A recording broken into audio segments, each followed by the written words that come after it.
the nightmare named Jim Cramer is back and to give you bad advice. Yes, that article and many other articles I'm going to go over today. But before that, welcome everyone to Real Estate Daily with the House Heroes. My name is Troy, and every day we go over the latest news in housing, real estate, and the mortgage market. Now, before we start, hit that subscribe button. Bing, bing, bing, bing, bing, bing, right there. Okay, I'm growing this channel. I want to give you the best 5 minutes in real estate and the mortgage market. Yeah, I might rant a little here. It might take a few more minutes of your time on a daily basis, but I'm going to give you the truth and I'm going to tell you how it is. I'm not going to go and give you fluff. I'm going to give it to you like it is, and maybe that's not the line I wanted to say. But let's jump right into it. Yahoo News. July 13th will be the bottom. Here's why Jim Cramer believes that the market will soon bounce and have a strong rally through late August. Now, way back in February, he had talked to David Faber and he said July 13th. Well, we knew July 13th was going to be CPI day, and that was going to be a day in which there might be some of the worst numbers, which actually happened last week.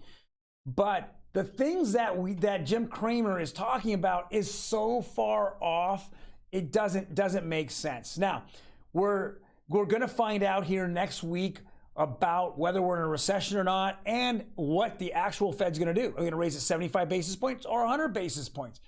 That is going to be catastrophic if they go to 100 basis points. And if they give guidance going forward to their they don't have an August meeting, but in their September meeting, another 75 basis points, they are destroying consumer credit and they will crash. I'm talking crash the housing market. The buyers will stop buying on the spot. There'll be very few out there. And now we're seeing listings going up. They are here to destroy wealth. It is not close. Again, when the Fed raises their rates, what has Powell said? He said it's a 12-month forward looking. So they're looking 12 months forward on breaking down inflation to get it lower. They're saying by the end of the year they want it at 3.5, yet this month we're at 9.1. Last year we were in the fives. We're in the high fives in July last year. So how are they going to get it down? They couldn't even get it down when they were printing money and going crazy. How are they going to get it down to 3.5? To get it down to 3.5, they're going to make you unemployed. That's their job. That's what they want to do, crash you. Jim Cramer, you're not close, man. I'm telling you, we have a lot more pain to go. Now, if you have the conspiracy theory that you're going to have the government come in because of midterms, well, I understand that. But that's still not a bottom, because the second that midterms are over, it's going to get crushed.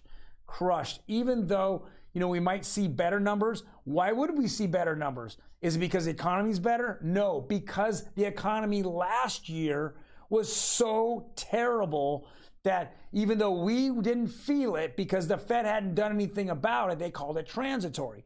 Know that for a fact. Last year in October, we already had 7.1 inflation, and they still had it. They still didn't do anything about it. They just talked about it. So you got to think inflation is looked at year over year. That's what it is. So 12 months ago to 12 months today, we're seeing just some of the worst numbers, and that's why it's really hurt us. From Janet Yellen to the White House to the Fed saying it was transitory has really put the Fed in a position to destroy your wealth. I will say it over and over. Jim, you're off, man. You're off, and I will have no problem betting you that you're going to see a strong rally from July 13th through August 31st. Hey, maybe you're right. I won't say it's impossible, but I think that this is completely off. Next article. Why the Fed is taking a hammering to the housing market. Well, I think that they're trying to hammer everything. But like I've said in the past, what's the first things when you raise rates? What is being directly affected? The collateral damage of raising the rates immediately go to the housing market and consumer credit. I will say that over and over and over again. Anyone who doesn't believe me, take a look at it. We're going to see housing prices stabilize and actually fall this month in a lot of places across the United States. We're going to see more and more fallouts. People are scared. Sentiment is down. It's the lowest it's been, period. Since recording, the Michigan Sentiment Index is the lowest ever. So if it's the lowest ever, what are buyers doing? They're saying, hey, are they on their sidelines saying, hey, I can't wait to buy a house? No, they're saying, I want to wait and see what happens, because this is directly affecting the housing market. Second of all, go look at your credit card statements.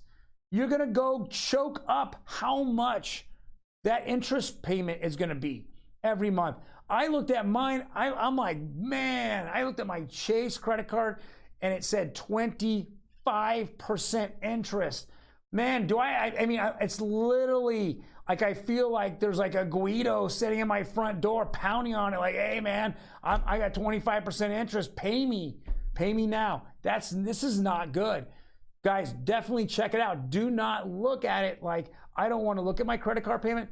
Pay those credit cards down.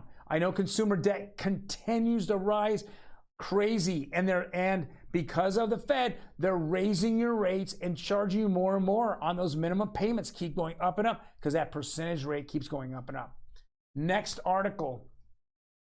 What do you need to know about backing out of a home purchase when you're under contract?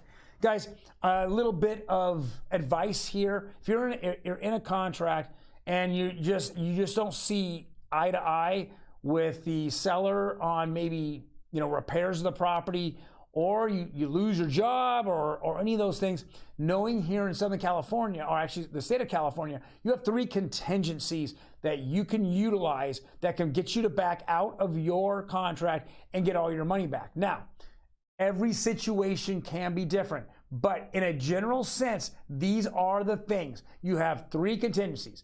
Number 1, you have inspection contingency. And this is where a lot of things go bad, where the house is not in the condition in which a buyer would like it. Now, a real estate agent should put the buyer's mind at ease on what is going on, such as, you want to know what a 6-year-old home has issues with. Well, the house next door, that 6 years old, has the same issues, right? The same builder built it. It usually has the same problems. So knowing that going in when looking at that house in the first place, before putting an offer, you should have some kind of idea that there are going to be problems. And with the right real estate agent, they should be going over certain things of a house in which they can see eye to eye, like the roof, and you can see the spigots coming out for the plumbing. You can see the electrical outlets, and you can open up the electrical panel. So these are things, the AC unit, if it's not in the attic, it should be out or somewhere in the garage.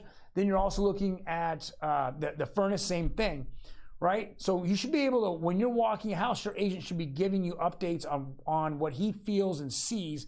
And so you can make an offer that you think is comparable to the condition of the property, right? Number 2, appraisal. So the last 2 or 3 years, you had no choice. Didn't matter if the appraisal came in less than what you offered, you needed to pay the difference. Well, today you don't. You should not have appraisal contingency in your contract. So if the appraisal comes in less, right, and you can't work it out with the seller, you have that out that they're talking about here in CNBC. Third thing is a loan contingency. So during the time you get escrow, and if you lose your job, then you can use the loan contingency to get out of the home contract and get all your money back that you put into escrow as your deposit. So those are the 3 things you can do that would allow you to get your money back. So that's what's happening here. Let's jump into the next article. All right, signs of a cooling housing market, the return of contract contingencies. I just went over that. Those contingencies before were waived. Most of them were waived. If not, some agents waived them all. So we're seeing those contingencies back. Those are big pluses for a buyer. This is turning into a buyer's market. It literally turned to a buyer's market 2 weeks ago, and now it's going to become, I think, a strong buyer's market for the foreseeable future. Thank you guys very much for joining me. If this information was valuable, hey, just write something down below. Tell me what you really think. I'm more than happy to answer it. Or if it's criticism, I have no problem taking it. If you're on the side of Jim Cramer, well then tell me why you're on the side of Jim Cramer. If you're on my side, tell me why you're on my side. And then give me your prediction. I would love to hear that as well in the comments below. Otherwise, you guys have a fantastic day, and I will see you tomorrow.